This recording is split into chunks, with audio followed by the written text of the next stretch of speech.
नमस्कार. मी एन के राठोड सर आपलं सर्वांचं स्वागत करतो. आज आपण भेटणार आहोत खेळाडूंना. तर मला अत्यंत आनंद होत आहे की 60 प्लस धावपटू असून सुद्धा आतापर्यंत त्यांना फोकस होण्यापासून ते वंचित होते. शासनाने त्या पेपरवाल्याने कुठल्याच प्रकारची त्यांची दखल घेतली नाही, परंतु मी माझ्या यूट्यूब चॅनलवर त्यांचं मुलाखत घेण्याचं ठरवलं. नमस्कार. नमस्कार सर. तर आपण आज भेटतोय. तुमचं नाव सांगाल? माझं नाव प्रमोदराव शहाडे. अच्छा, कुठं राहता आपण? मी यवतमाळ राहतो सर. अच्छा, तर मला तुम्हाला म्हणायचं आहे की तुम्ही नुकताच जे गुजरातला जे आत्ताच नॅशनल लेवलचं जे स्पर्धा होती, तर त्या स्पर्धेमध्ये तुम्हाला कोणत्या प्रकारचं यश मिळालं? सर, सुरतला नॅशनलचं आमचं जे ॲथलेटिक खेळाडू सर्व गेले, त्यामध्ये मी 5 किलोमीटर वॉकिंग, फास्ट वॉकिंग आणि रिलेमध्ये 100x4 मध्ये रिलेमध्ये मी थर्ड आलो आहे. म्हणजे महाराष्ट्रामधून तिसरे आले? महाराष्ट्रामधून वॉकिंगमध्ये दुसरा आलो मी. अच्छा. आणि रिलेमध्ये मी तिसरा आलो. महाराष्ट्रामधून? नाही, नॅशनल. पण तुम्ही नॅशनल मधून, पण तुम्ही महाराष्ट्राचे असल्यामुळे म्हणजे तुम्ही महाराष्ट्रामधून पहिलेच आहे. नॅशनल मधून तिसरा नंबर आला. अच्छा अच्छा. तर मला एक म्हणायचं आहे, तुम्ही हा जो धावण्याची स्पर्धा आहे किंवा तुम्हाला जी आवड आहे, हे तुम्हाला कधीपासून तुम्ही जोपासत आहे? सर, 2019 मध्ये आमचे फटिंग सर होते, गायकवाड शाळेचे HM आहे ते. त्यांना खूप आवड होती. ते आमच्या स्वराज क्रीडा मंडळाशी जुळले. त्यांनी मला ही आवड निर्माण करून दिली. तसं माझा वॉकिंगचा लहानपणापासून छंद होता, पण त्यांनी माझं जे आत्मसात ओळखलं थोडंसं. ते म्हणाले का शाळेवर तुम्ही वॉकिंगमध्ये येऊ शकता बा. त्यांनी माझी खरोखर परीक्षा घेतली आणि त्यांच्यामुळं मी वॉकिंगमध्ये आतापर्यंत मी 7 ते 8 ठिकाणी वॉकिंगमध्ये सेकंड फर्स्ट आलेला आहे. म्हणजे हे स्लो स्पर्धा आहे की फास्ट स्पर्धा आहे? नाही, फास्ट स्पर्धा आहे सर ही. अच्छा, धावण्याची फास्ट स्पर्धा 100 मीटर. वॉकिंगची 100 मीटर स्पर्धा, 5000 मीटर. 5000 मीटर. अच्छा अच्छा. तर मला म्हणायचं आहे, सर्वप्रथम तुम्ही कुठल्या असोसिएशन मार्फत खेळले? सर्वात पहिले मी मास्टर खेलो इंडिया मध्ये अमरावतीला मी भाग घेतलेला होता. त्यामध्ये मी 5000 मीटर वॉकिंग म्हणजे 5 किलोमीटर मध्ये गोल्ड मेडल आणलेलं आहे. धन्यवाद. त्यावेळेस माझ्यासोबत 35+ पासून तर 90+ पर्यंत सर्व आमचे ज्येष्ठ नागरिक होते. त्यात मी गोल्ड मेडल सर्वांमध्ये पहिला आलो आहे. अच्छा, म्हणजे सर्वप्रथम तुम्ही ते खेळ खेळला तो खेलो इंडिया मध्ये अमरावती येते आणि त्यामध्ये तुम्ही गोल्ड मेडल वॉकिंग मध्ये आलो आहे. आणि लॉंग जम्प जी होती ती माझी 5.5 मीटरची आहे. 60 प्लस?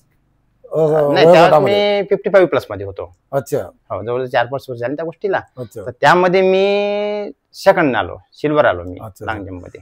त्यानंतर मला आवड निर्माण जास्त झाली. अच्छा. नंतर मग तुम्ही प्रॅक्टिस कशा पद्धतीने केलं? प्रॅक्टिस मी जनरली आता ही प्रॅक्टिस जी असते हे याला ग्राउंड चांगलंच पाहिजे. तर मी नेहरू स्टेडियमला जायचं सकाळी आणि माझं वॉकिंगचा ग्राउंड जायचं मी. अच्छा अच्छा.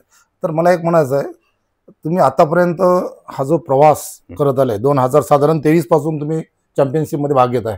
हो, 19 पासून.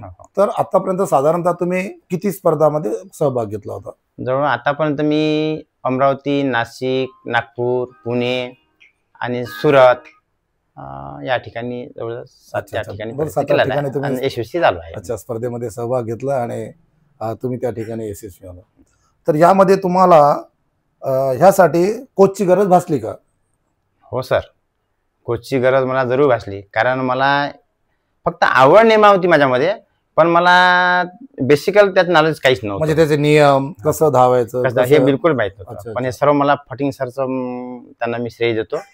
फटिंग सर ते माझे कोच आहे. अच्छा अच्छा अच्छा. तर त्यानंतर मला तुम्हाला असं म्हणायचं आहे, हे स्पर्धा जे आहे हे स्पर्धासाठी तुम्हाला कशा प्रकारे आमंत्रित केले जातात? तुम्हाला कसं माहित पडतं की या ठिकाणी तुम्ही बेंगलोरला खेळले, तर तुम्हाला कसं आमंत्रित केलं त्या ठिकाणी? सर, आमचं एक मास्टर ॲथलेटिक म्हणून असोसिएशन आहे. त्या असोसिएशनचे सचिव अध्यक्ष असतात आणि त्यांच्याकडे मेसेज गेला अमुक ठिकाणी गेम आहे, तर ते आमच्या व्हॉट्सअप जॉईन आहे ना, ग्रुप, आमच्या ग्रुपवरती माहिती देतात. त्याच्यामुळे आम्ही ते मग फॉर्म वगैरे ऑनलाईन भरतो. अच्छा, त्याच्यामुळे आमची तयारी करतो मग आम्ही. अच्छा अच्छा. तर मला म्हणायचं आहे, आतापर्यंत जी धावण्याची स्पर्धा झाली त्यामध्ये तुम्हाला काय काय अनुभव आला, म्हणजे त्यातून काय तुम्ही गुण घेतलं, काय वाटलं तुम्हाला इम्प्रुव्हमेंट? अजून समजा तुम्ही बेंगलोरला गेले, नाशिकला गेले, अमरावतीला खेळले, तर ह्या सगळ्यांपेक्षा तुम्हाला वेगळं कुठल्या गावाची जी स्पर्धा झाली त्यामध्ये तुम्हाला वेगळं वाटलं थोडं असं, सर आणि तुम्ही त्याला वेगळ्या पद्धतीने फेस केलं?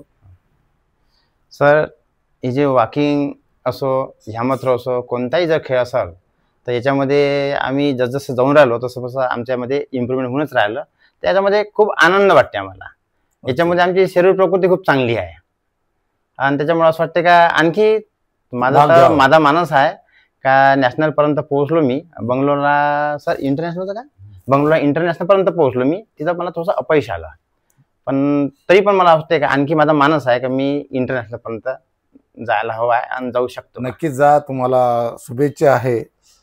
मला म्हणायचं आहे, तर गुजरातमध्ये जे नॅशनल लेवलची जी स्पर्धा झाली, या स्पर्धामध्ये साधारण किती दिवस ही स्पर्धा चालली? ही स्पर्धा 10-11 आणि त्यामध्ये 12 किती लोकांनी सहभाग घेतला होता? तर आमच्याकडे साधारणतः 20 ते 25 लोक होते. नाही, पूर्ण टोटल 1000 लोक होते. 1000 ते 1100 लोक म्हणजे होते. 1000 स्पर्धक होते, आणि 1000 स्पर्धक मधून तुमचा क्रमांक किती आला? तसं नाही म्हणता येणार. आम्ही यवतमाळमधून समजा, अच्छा, हो मी तिसरा आलो समजा. तिसरे आले. अच्छा अच्छा अच्छा. नाही म्हणजे नॅशनल लेवलची होती ना? हो, नॅशनल लेवलची होती. तर तुमचा त्या ठिकाणी नॅशनल लेवल मध्ये वॉकिंग मध्ये माझा सेकंड आला. कोणता मेडल भेटला त्या ठिकाणी? मला सिल्वर मेडल भेटला सर. अच्छा, हा जो मेडल आहे हा तुम्हाला, मेडल माझा सुरतचा आहे. अच्छा सुरतचा आहे. सुरतचा आहे. गुजरातची जी स्पर्धा झाली नॅशनल लेवलची, हा. हा तुम्हाला सिल्वर मेडल आहे. अच्छा अच्छा. आणि माझा हा अमरावतीचा गोल्ड मेडल आहे वॉकिंग मध्ये. याच्यामध्ये 33 मिनिट 9 सेकंड मध्ये आलो आहे सुरतला. छान छान. माझी स्टार्टिंग अमरावतीला होती, त्यात मी 36 मिनिट आलो 35 लोकांमध्ये. क्या बात. हा माझा गोल्ड मेडल. असे भरपूर आहेत मला. अच्छा अच्छा. खासदार नितीन भाऊ गडकरी यांच्यामध्ये सुद्धा गेलो आम्ही, तिथे मी सिल्वर आलो नागपूरला. अच्छा अच्छा. तर खरं तुमचं फिटनेस जर आपण बघितलं, आता सध्या रनिंग वय किती असेल तुमचं? सर माझा आता मला 60+ मध्ये 60 वर्षे रनिंग आहे. बघा मित्रांनो, की 60 वर्ष वयांच्या 60 वर्ष पूर्ण करीत असताना छंद हे जोपासत आहे. तुम्ही तसं व्यवसायाने कोणते काम करता? सर माझं तर सांगण्यासारखं म्हणजे मी टेलरिंग काम करतो. क्या बात आहे. दिवसभर तुम्ही मशीनवर काम करता आणि हा छंद जोपासता. किती आनंद मिळतो तुम्हाला की तुम्ही म्हणजे तुमच्यापासून खरं प्रेरणा घेण्यासारख्या युवकांनी, म्हणजे एक 60 वर्षाचा व्यक्ती ह्या स्पर्धेमध्ये भाग घेऊन आज गोल्ड मेडल, सिल्वर मेडल पर्यंत पोहोचत आहे. नक्कीच जे तरुण वर्ग आहे यांच्यापासून खरंच प्रेरणा घ्यायला पाहिजे की हे करू शकतात तर मी का करू शकत नाही. त्यांची फिटनेस बघा, आतापर्यंत 7-8 स्पर्धा खेळून त्यांचं फिटनेस अतिशय सुंदर आहे. तुम्हाला कुठल्याच प्रकारचा आजार नसेल, कारण तुम्ही रनिंग. नाही, आजार तर मला मुळीच नाही. मला गोळी सुद्धा नाही आहे. क्या बात. शुगर नाही सर, बीपी नाही, काहीच. हे केवळ कशाचं प्रकार आहे हे सगळं? आता खेळण्यामुळेच फिटनेस आहे माझा. सकाळी बॅडमिंटन सुद्धा खेळतो मी. अच्छा अच्छा. बॅडमिंटन सुद्धा खेळतो आम्ही ओपन मध्ये. म्हणजे तुम्ही जसं जसं वय होत आहे तसं तुमचा छंद काही गेलेला नाही आणि तुम्ही ते छंद जोपासत आहे. आणि त्यामुळेच म्हणूनच म्हणतात आरोग्य धनसंपदा. पैसा माणसाला कामाचा नाही, परंतु जर आपलं आरोग्य चांगलं असेल तर आपण निश्चितच आपलं जीवनमान उंचवू शकतो. तर मला एक तुम्हाला असं म्हणायचं आहे, शासनांसाठी शासनांच्या काही योजना असतात, हे तुम्हाला काही माहिती आहे का? किंवा तुम्हाला शासनाकडून काय अपेक्षा आहे? तुम्ही असं वेगवेगळ्या स्पर्धामध्ये असोसिएशन मार्फत खेळतात, तर शासनामार्फत जे स्पर्धा होतात त्यामध्ये तुम्हाला सहभाग घ्यायला पाहिजे. त्यासाठी तुम्ही शासनाला काय म्हणू शकता? सर आतापर्यंत हे तर मला समजा स्वतःच्या बळावर घ्यावं लागते. तिकीट वगैरे सर्व ते, जेवणाची व्यवस्था आमची राहते, लॉजिंगची सुद्धा व्यवस्था राहते. परंतु शासनाने खरोखरच म्हणजे थोडंसं इतक्या वयात जे खेळाडू आहे त्यांच्याकडे लक्ष करायला पाहिजे असं माझं मत आहे. कमीत कमी प्रवासी भत्ता, राहण्याची त्यासाठी काहीतरी पद्धत असेल, शासनाकडे तुमची नोंद करावं लागेल आणि निश्चितच शासन तुमच्याकडे लक्ष देईल. कारण 60 वर्षाचा खेळाडू या प्रतिनिधित्व करत आहे स्पर्धेमध्ये, तर खरं आनंदाची गोष्ट आहे. आणि निश्चितच शासन जर शासनाकडून काही सुविधा असेल तर निश्चित तुम्हाला मिळेल. आणि आपण पण शोधूया की ह्या शासनाची कुठल्या योजना आहे का खेळाडूसाठी, निश्चितच तुम्हाला लाभ होईल. तर अतिशय मला खरं या ठिकाणी आनंद वाटतोय की 60 वर्ष झाले असताना तुम्ही आपला छंद जोपासत आहे. जे तुम्हाला बघणारे जे जनता आहे, युवक वर्ग आहे, तुम्ही त्यांना काय संदेश द्याल? तुमच्यापासून ते काय प्रेरणा घेऊ शकते? अगदी बरोबर आहे सर. ते सांगण्यासारखं आहे. माझा आजच्या पिढींना आणि खरोखर संदेश देण्यासारखा आहे का नवीन युवक पिढीने खेळण्याचं ध्येय धरावं. बरोबर. म्हणजे आजकाल काय झालं, मोबाईल खेळणं बंद झालेलं आहे. खेळणं बंद आणि खेळण्यामुळे काय होतं, शरीर फिट राहते, तंदुरुस्त राहते. आणि तंदुरुस्त असलं की आपण सगळे काम व्यवस्थित होते, म्हणजे तब्येत चांगली राहते. तर त्यांनी सुद्धा असं मास्टरॅटिक म्हणा, आपल्या किंवा प्रायव्हेट खेळ म्हणजे खेळणं सोडू नये बा, असं माझा एक संदेश आहे त्यांना. खेळत राहा, नेहमीच मॉर्निंग वॉक तरी करा. बरोबर, अगदी बरोबर आहे. तर मित्रांनो बघा की खरं यांच्यापासून प्रेरणा घेण्यासारखं आहे. त्यांचं वय वर्ष 60 असताना सुद्धा ते रनिंग करतात, जॉगिंग करतात, त्यानंतर ते बॅडमिंटन खेळतात आणि आपले छंद जोपासतात. आता आपण भेटूया त्यांचे जे कोच आहे या कोचला. नमस्कार सर. नमस्कार सर, काय आपलं नाव? माझं नाव देवराव तुकाराम फटिंग आणि मी भाऊसाहेब देवराव पाटील उच्च प्राथमिक शाळेत मुख्याध्यापक म्हणून कार्यरत आहे. आता सध्या कार्यरत आहोत. सर, हे कोच कधीपासून तुम्हाला कोचचं काम करत आहे? जवळपास 10 वर्ष झाले.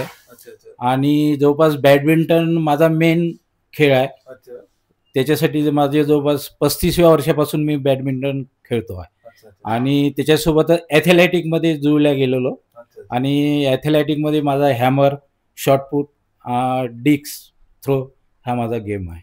आतापर्यंत तुम्ही प्रमोद शहाडे जे आहे खेळाडू, यांच्यासाठी तुम्ही काय काय प्रयत्न केलेला आहे? आता त्यांना जिंकवण्यासाठी किंवा त्यांना जे तुम्ही हे देता, त्यांना मार्गदर्शन करता, ते कुठल्या पद्धतीचे मार्गदर्शन करता? सर, आता आमचा स्वराज क्रीडा मंडळ हा एक छोटासा ग्रुप आहे आणि त्या ग्रुपमध्ये आम्ही सोबत बॅडमिंटन खेळतो.